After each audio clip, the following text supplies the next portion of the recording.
जयप्रकाश ने आते ही बना दी हिसार लोकसभा सीट सबसे हॉट, अब होगी जबरदस्त टक्कर। जी हाँ, खास रिपोर्ट है, ध्यान से इस वीडियो को शुरू से अंत तक देखिएगा। चैनल को जरूर सब्सक्राइब कीजिएगा। कमेंट करके जरूर बताएं कि हिसार लोकसभा सीट से अब की बार किस कैंडिडेट की जीत होगी। ज़्यादा से ज़्यादा कमेंट करें, क्योंकि आपकी कमेंट सर्वे के आधार पर पिक किए जाएंगे। कमेंट साफ साफ शब्दों में कीजिएगा। आपको बता दें कि जब भारतीय जनता पार्टी ने सबसे पहले अपने 10 प्रत्याशियों की सूची जारी की थी, रणजीत सिंह चौटाला को हिसार से प्रत्याशी बनाया था। रणजीत सिंह चौटाला तरह तरह के अपने बयान जारी कर रहे थे कि कांग्रेस के पास कोई बड़ा नेता नहीं है, जिताऊ कैंडिडेट नहीं है, बीजेपी एक तरफा जीतेगी। लेकिन वो बातें एक तरफ है। जयप्रकाश को जैसे ही प्रत्याशी बनाया, उसके बाद बीजेपी हिसार में अपनी रणनीति बदलने पर बेबस हुई। जहां इनेलो ने सुनैना चौटाला को प्रत्याशी बनाया है, तो जेजेपी पार्टी ने प्रत्याशी बनाया है नैना चौटाला को, जो दुष्यंत चौटाला की माता जी हैं। आपको बता दें कि जयप्रकाश की जैसे ही प्रत्याशी की सूची के तौर पर नाम की घोषणा हुई, उन्होंने सबसे पहले अपना शक्ति प्रदर्शन किया, रोड शो किया। दिल्ली से आते हुए हिसार पहुँचे, ऐसी संख्या में पहुँचे। उनके साथ ऐसे लोग थे जो जयप्रकाश को सपोर्ट कर रहे थे, काफ़ी हज़ारों का हजूम लेकर आए थे। हालांकि ऐसा रोड शो न तो बीजेपी की तरफ से किया गया अभी तक, न जेजेपी की तरफ से किया गया, और न ही आईएनएलडी की तरफ से किया गया। कहीं ना कहीं जयप्रकाश के समर्थकों के अंदर जोश है। आपको बता दें कि जयप्रकाश का ये 8वां लोकसभा चुनाव है। अच्छा खासा एक्सपीरियंस है, उन्हें चुनाव बनाना आता है कि किस प्रकार कैसे चुनाव बनाया जाए, कैसे टक्कर दी जाए और किस प्रकार चुनाव जीता जाए। चुनाव की अच्छी प्रकार से नस नस की खबर जयप्रकाश के अंदर है। आपको बता दें कि हिसार लोकसभा सीट से 3 बार वे सांसद भी रह चुके हैं, यानी हिसार लोकसभा सीट के जगह जगह से वाकिफ़ है। आपको ये भी बता दें कि जयप्रकाश के लिए सबसे ज़्यादा जो ट्रम्प कार्ड विधानसभा सीट होगी, वे सबसे पहले आदमपुर की होगी। आदमपुर की इसलिए कह रहे हैं क्योंकि जो बीजेपी का कैंडिडेट है वो रणजीत सिंह चौटाला है, और आदमपुर में भजनलाल परिवार का अच्छा खासा प्रभाव रहा है, और भजनलाल समर्थक बीजेपी से नाखुश हैं, नाराज़ हैं। और जब आदमपुर का उपचुनाव हुआ था तो 51,000 वोट प्राप्त किए थे। भजनलाल परिवार को छोड़कर पहली बार ऐसा कैंडिडेट जयप्रकाश बने थे कि इतने वोट प्राप्त किए हों। हालांकि जयप्रकाश ने उस समय आदमपुर में काफ़ी रोचक मुकाबला किया था। शुरुआत में जब 1 लाख पार वोटों की बात बीजेपी के प्रत्याशी भव्य बिश्नोई के तौर पर कही जा रही थी, कहीं ना कहीं उस सपने को भी तोड़ा था, क्योंकि बीजेपी और जेजेपी का गठबंधन था और कुलदीप बिश्नोई भी कांग्रेस छोड़कर बीजेपी में आए थे। तो 2019 में इन तीनों के वोटों को जोड़ा गया तो 1 लाख पार होते हुए देखा, तो बीजेपी ने 1 लाख पार का नारा दिया था, लेकिन जयप्रकाश ने नज़दीकी लड़ाई लड़ी और 16-17 हज़ार वोटों से हारे जरूर, लेकिन इस लोकसभा चुनाव में ये वोट बहुत महत्वपूर्ण भूमिका निभाएंगे। अब सवाल ये भी है कि जो भजनलाल का कोर वोटर नाराज है, क्या वो अब जेपी के पास जाएगा? आखिर जयप्रकाश उसको कैसे लपकेंगे, उसकी भी बताया जा रहा है कि जयप्रकाश ने अपनी सटीक रणनीति बना ली है। और उसके साथ साथ उचाना हल्का वैसे तो दुष्यंत चौटाला और ब्रिजेंद्र सिंह के परिवार के तौर पर देखा जा रहा है, क्योंकि ओम प्रकाश चौटाला भी उचाना से भी विधायक रह चुके हैं, दुष्यंत चौटाला भी विधायक हैं, और वीरेंद्र डुमरखा का तो उचाना में काफ़ी कुछ प्रभाव रहा है। कहीं ना कहीं उचाना हल्का अब की बार ट्रम्प कार्ड जयप्रकाश के लिए साबित होगा। उचाना हल्के से काफ़ी किसान आंदोलन में लोग शरीक हुए थे, जिससे जयप्रकाश की राह आसान हो सकती है। लेकिन किसानों के पक्ष में आईएनएलडी के महासचिव अभय सिंह चौटाला ने जो अपना विधायक पद से इस्तीफा दिया था, उसका प्रभाव उचाना में कितना होता है, ये देखने वाली बात होगी।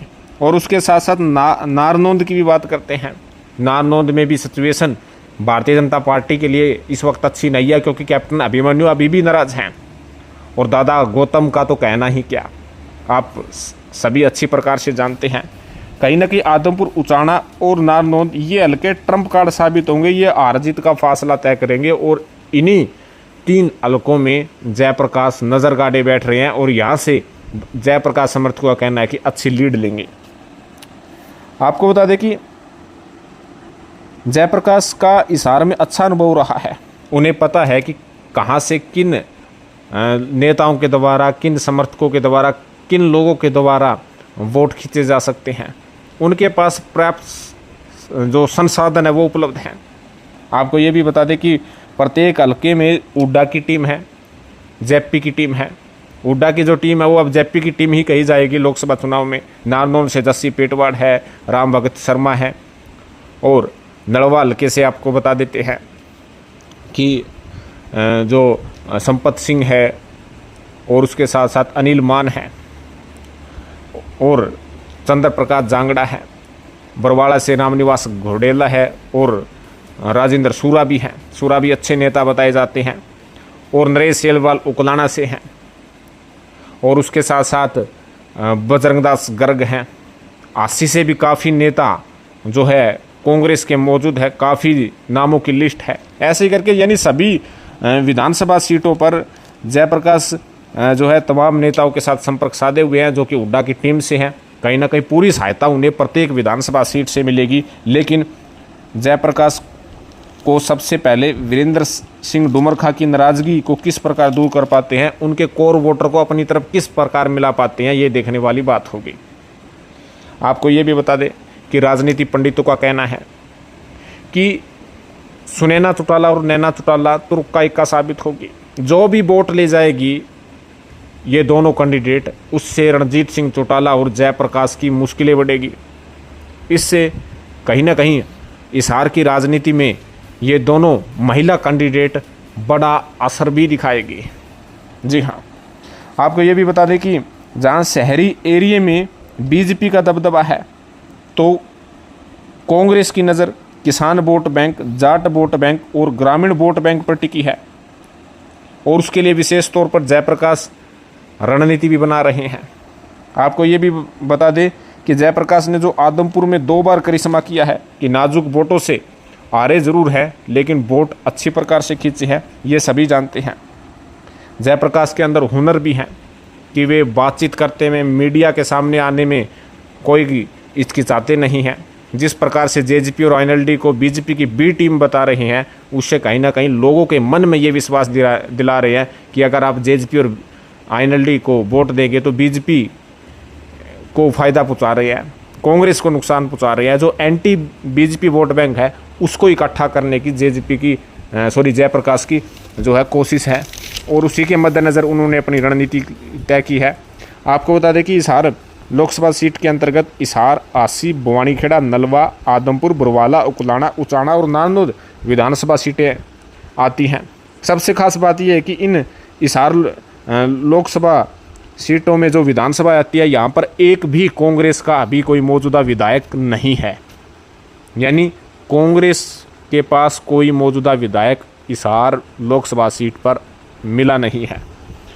हालांकि अशोक गोयल मंगालीवाला जो कांग्रेस के कदावर नेता माने जाते थे, उन्होंने भी निर्दलीय चुनाव लड़ने का ऐलान कर दिया है। उसका असर किस तरीके से होगा?